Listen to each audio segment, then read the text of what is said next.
made me easy to pick for what they wanted to do, because these groups weren't random. They knew what they were doing. They were following their own script, whatever that was. I don't know if it was actually on Christmas Eve, but it was a Christmas service that week. I went with a neighbor lady friend to church. We went through the service, and then afterwards, my lady friend, an older lady, she went home, and they put me in the car, and we drove up to Mark's house in Box Canyon. I remember being in the house. They had a little birthday cake, because I think it was Mark's birthday.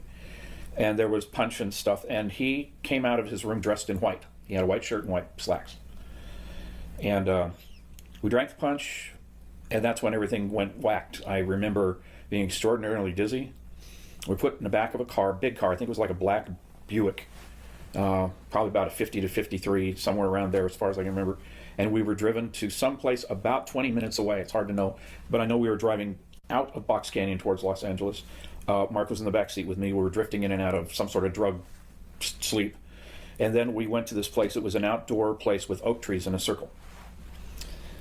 And I remember that they took Mark. There was 2 women, maybe 3, that they took him. They took his shirt off, and they began to pour some sort of water or oil or something in flowers and rub it all over him.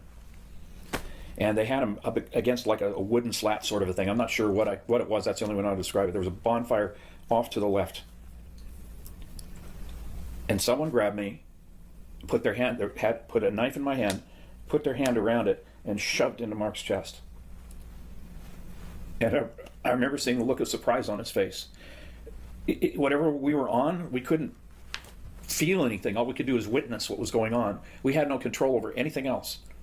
And then I was jerked away from there, and they took me to the side, and I was about 8 or 9 years old at the time, and I briefly remember them carrying Mark off to the left.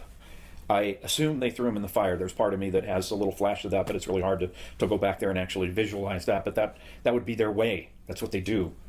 And after that, it was just being sick for weeks. Best I can tell, based on what they did to me, is they were grooming me to become a leader in this particular group to do the same thing to children that was done to me, to groom them, to raise them up to be in the power structure of this group. For Hollywood, I served all the attachments and all the connections were certainly there. But one thing I'm very convinced of is they had deliberately groomed me to be up the food chain. But the programming fell apart, so whatever they invested in me just was for nothing for them.